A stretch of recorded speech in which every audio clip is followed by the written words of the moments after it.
Good morning, good afternoon, and good evening, everybody. Thank you for tuning in to another Supatease video. And just when I thought the last class tuning update was the biggest one we were going to see, they release another one here smack dab on Tuesday. This is going to cover a whole bunch of classes and has definitely got me intrigued on checking out a few of them for this next upcoming patch. And of course, you want to stay up to date with information like this because it seems like every time they do it, it's even bigger than the last one. Then do hit the subscribe button. That way, it's just going to let you know when my videos go live, and you're always going to be ahead of the competition, and your support is greatly appreciated in my long-term goal of getting to 100,000 subscribers. So let's get started here. There is a lot to cover, and it's almost all very important. For Death Knights, we are seeing the Plague Bringer talent being buffed. Scourge Strike is going to cause your disease damage to occur 100% more quickly for 10 seconds, up from 5. So possibilities here for disease builds on Death Knights. For Demon Hunter, we are seeing the Blood Moon PvP talent changed. Consume Magic now affects all enemies within 8 yards of the target. Will generate a lesser soul fragment. Each effect consumed has a 5% chance to upgrade to a greater soul. What does a greater soul mean? Nobody really knows, I guess, at this point, unless you're a Demon Hunter main, and this is something that you guys know about. But if you do, let me know in the comments down below. But, lesser soul fragment heals you and gives you some fury, I believe. So greater soul fragment, it's going to heal you more and give you more fury. I don't know, but it could be really powerful because this effect is generally very powerful for Demon Hunter. For Vengeance, we're seeing Chains of Anger increase the radius of your sigil by 2 yards. There's a typo correction here, as well as for Volatile Flame Blood. Moving down into the general talents, still just more kind of like name changing. For Covenants, Fodder of the Flame is just having a name change again, so it's not leaning towards the Covenant ability and just leaning towards more of a Condemned Demon. No big changes here for that. We're seeing Adaptive Swarm removed because obviously Moonkin can't get Adaptive Swarm. Starfall is going to be getting a 2% buff here in this patch, and the PvP talent Master Shapeshifter is shapeshifting a bit. For Moonkin, your abilities are amplified based on your current shapeshift form, granting an additional effect. When in caster form, Rejuvenation and Swiftmend will heal for 30% more and generate 8 astral power. 8 astral power is not really a lot. Even the 30% healing. Yeah. Now in bear form, Iron Fur will grant 30% additional armor and generate 12% astral power. So if you're getting stuck in bear form, this will make you tankier and give you some astral power while being stuck in bear form, which honestly sounds a little bit appealing. But again, your honor talents are pretty competitive for Moonkin. Now for the cat form version, Rip, Ferocious Bite, and Maim are going to deal 60% more additional damage and generate 60 astral power when cast with 5 combo points. I really don't see you having time to go into cat form to get 5 combo points and do this. I really don't see you being able to, and giving up all the talents to get this stuff. Sadly, I don't see this being too great here for Balance Druid. I like that they're looking at this and trying to update it, but either the power values on this are going to be too low, or it's just really impossible to go after everything that you would need, unfortunately, for Druid here. For Guardian Druid, Den Mother, it looks like they're getting buffed. It's going to now have the duration of all stun effects on you reduced by 15%. They're also going to be getting the Master Shapeshifter effect. While they're in caster form, Rejuve and Swiftmend heal 30% more and will generate 25 rage. When you cast Wrath, Starfire, or Star Surge in Moonkin form, they'll deal 30% additional damage and it cause you to instantly generate 25 rage after entering bear form. And Rip, Ferocious Bite, and Maim deal 60% additional damage and cause you to instantly generate 50 rage after entering bear form. Now, this might help out Guardian Druids in solo shuffle if you're running a cat form affinity, flipping between cat and having it do some significant damage and going into bear form. So maybe there's some viability here for you there. But again, that talent, it's always been pretty lackluster, and I don't imagine it's going to change too much. Sharpened Claws is being removed here for Guardian Druid. This is increased damage to your Swipe and Thrash. That's actually a big nerf. And Toughness, reducing all stuns by 25%, is being removed. You're compensated with the 15% instead. And of course, the crowd control overall is being reduced. Now, Resto Druid, on the other hand, the Master Shapeshifter talent here is actually crazy.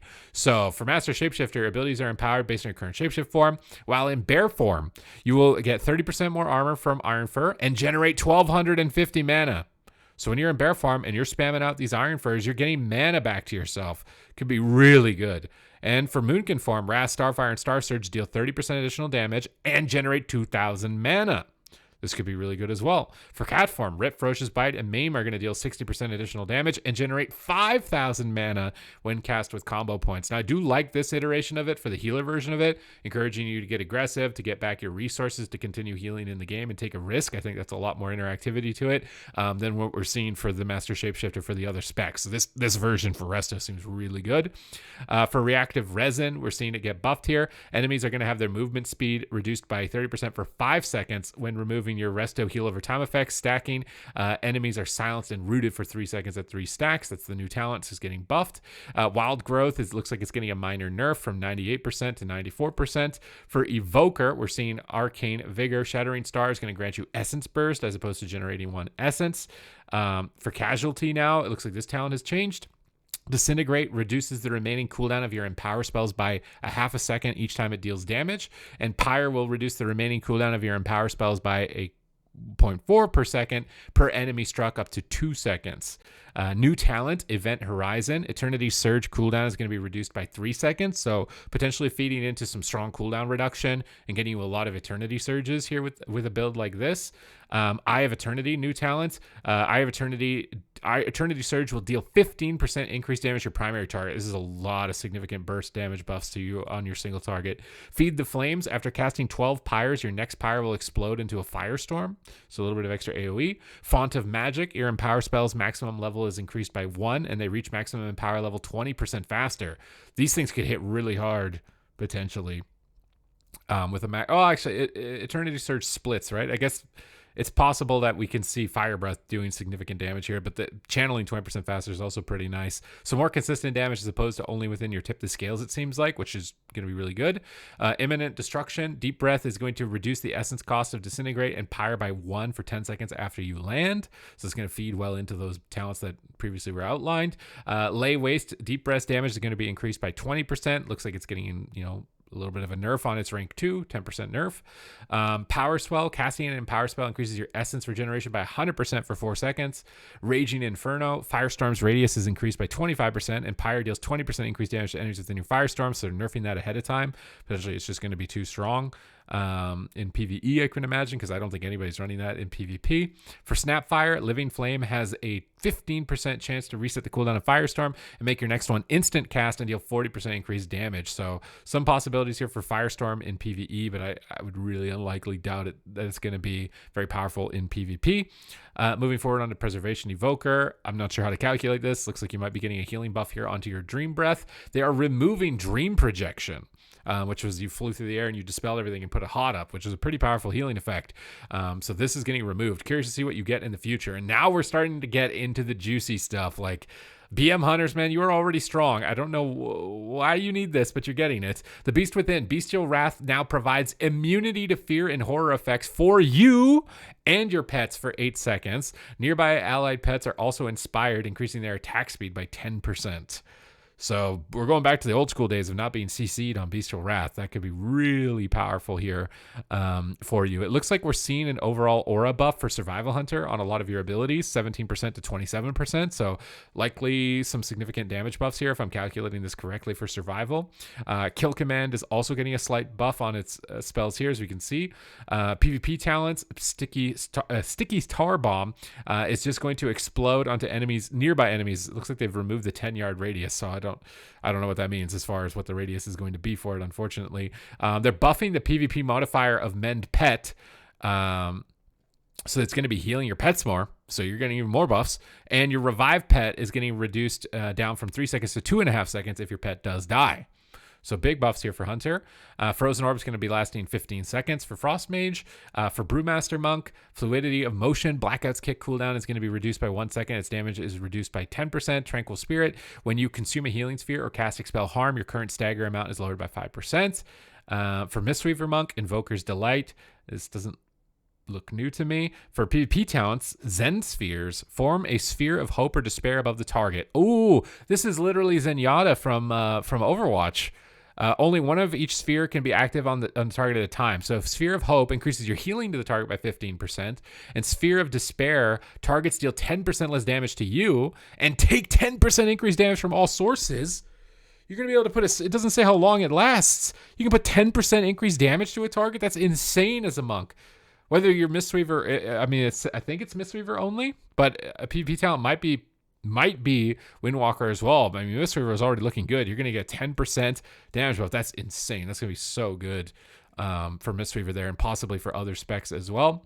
Devotion Aura is getting a PvP modifier buff, it looks like, from 1 to 2.2.5. I don't know if that's during Aura Mastery or both, but Holy Paladins definitely did need some help and some buffs here, so it's going to be nice for you. For PvP talents, Judgments of the Pure, casting Judgment on an enemy cleanses 1 poison effect on you. This is already live. Doesn't look like anything new as far as Consecrated Ground. Your consecration is 15% larger, and enemies within it have 50% reduced movement speed. It's only for prot. For Retribution, Execution Sends, a hammer slowly falls from the sky upon the target. After 8 seconds, they suffer 30% of the damage. A buffed Execution Sends. They're buffing Rets. Yep, that's a thing. They are buffing Rets. Tempest of the Lightbringer, Divine Storm projects an additional wave of light, striking all enemies up to 20 yards. Just a typo correction here. And that looks like it. Now, talents, After Image, just typo changes. Doesn't look like anything particular. Now, for Priest, we're looking at Twilight Equilibrium. Your damaging shadow spells increase the damage of your next holy spell cast within 6 seconds by 15%. Again, just looks like a typo change here. PvP talents for Thought Steal, peer into the mind of the enemy, attempting to steal a known spell. If stolen, the victim cannot cast that spell for 20 seconds, can only be used on humanoids with mana. If you're unable to find a spell to steal, the cooldown of Thought Steal is reset. So it looks like they're reverting this back to the old one, because they changed it to interrupting a spell gave you the spell. Now they're just going back to the old Thought Steal. I wonder what went wrong with this, that they're deciding to do this, but a bit unfortunate. For Shadow Priest, it looks like you might be getting a nerf on Shadow Word Death, as I see this going from 52 down to 47. For Auspicious Spirits, also a nerf, only generating 1 insanity, so half the value. Distorted Reality, increase the damage of Devouring Plague by 20% and causes it to deal its damage over 12 seconds, but increases insanity cost by 5, down from 10, so a buff towards Devouring Plague. Idol of Cthulhu, looks like it's getting nerfed a lot. Mind Flay, Mind Spike, and Void Torn have a chance to spawn a Tendril, so this tentacle is now doing 295%, down from 421%, and Corrosive Shadow Energy radiates from the target, down to 10% from 15%, so some pretty big nerfs there for Shadow. Now, Rogue, I didn't know Rogues needed more stuff, but you apparently are going to be getting more stuff. Veil of Midnight, Cloak of Shadows now will also remove harmful physical effects and increase dodge chance by 100%. It's just bubble. You're going to go immune to spells, immune to physical, and dodge everything. It's just bubble. They're giving rogues bubble. What? They're giving rogues bubble. All right, then. Just some changes here to Deathmark rather than Vendetta. Not a big deal. Cloak of Shadows provides the moment of magic immunity, instantly removing all harmful spell effects. The cloak lingers, so they're just adding in the fact that talent will work with it. For PvP talents, Burrow looks like it's getting a bit of a buff. They're going to take 6.6 times versatility, up from 2.2, so a significant amount more damage from the Burrow ability, the Diglett going underground and then popping somebody up. Volcanic Surge increases the damage of Lightning Bolt and Chain Lightning by 25%, of Lava Burst by 45%. So buffing Volcanic Surge quite significantly. For Enhancement Shaman, what are you guys getting? Elemental Weapons. Each active weapon imbue increases all fire, frost, and nature damage dealt by 2.5%. Looks like this will now scale. Each active weapon imbue increases all damage by 2.5, up from 0.5, and then at rank 2, 5%, up from 1%. So pretty big buff here to this. Static Accumulation is also getting buffed from a 10% to 20% chance to refund Maelstrom weapon stacks spent on Lightning Bolt or Chain Lightning while Ascendance is active, generating 2 Maelstrom weapon stacks per 1 second. Enfeeblement, your Hex target is slowed by 70%. Drain Hex and for 6 seconds after it ends. So just some vocabulary changes here. Soul Flame looks like it's being... I have no idea what's going on with Soul Flame. Let's move on to PvP talents. Bane of Shadows. Magical damage over time effects will strike the target an additional time for 20% of their damage as Shadow has been removed. And Rapid Contagion. For the next 20 seconds, all of your damage over time effects occur 33% more often. The cast changed from none to 3 Soul Shards. Okay, so apparently Rapid Contagion was too strong. It's going to now be costing Soul Shards. For Destruction Warlock, Madness of Ajikir, it's just going to increase the damage of Chaos Bolt for 5 seconds up from 4, so an additional second of Chaos Bolt damage. And a new PvP talent, Soul Rip. Fracture the soul of up to 3 targets within 20 yards into the shadows. reducing their damage done by 25% and healing received by 25% for 8 seconds. Souls are fractured up to 16 yards from the player's location. Players can retrieve their souls to remove this effect. So you can pull the soul up from somebody, and if they don't pick it up, they're just going to take 25% reduced healing and do 25% less damage. I mean, it's an interesting mechanic. I just don't know if it'll actually end up working. I do like the idea of it, but it might need a little bit more work than just this initial one. Bloodletting. If you have Rend and Mortal Strike, inflicts Rend on the target below 35%. Okay. And Deft Experience. Mastery increases by 1%. Looks like it's getting buffed from 0.5 to 0.6. And at max rank getting buffed from 1% to 1.2. And Executioner's Precision. Execute causes the target to take 35% more damage for your next Mortal Strike, stacking up to 2 times. So it seems like the biggest update here is Rogues. You guys are getting Bubble. Apparently, they think the best way to deal with Rogues being weaker to Rets is to make you into Rets. We're just going to turn everybody into Rets. You're getting a Bubble. So very interesting to see how this ends up playing out moving forward. But that's it for this update for 10.1. I hope that you've enjoyed it. I hope it's got you intrigued into some of the changes that are coming forward here and got you thinking about what you're going to be checking out for the next patch. Other than that, thank you very much for watching the video, and I will see you in the next one.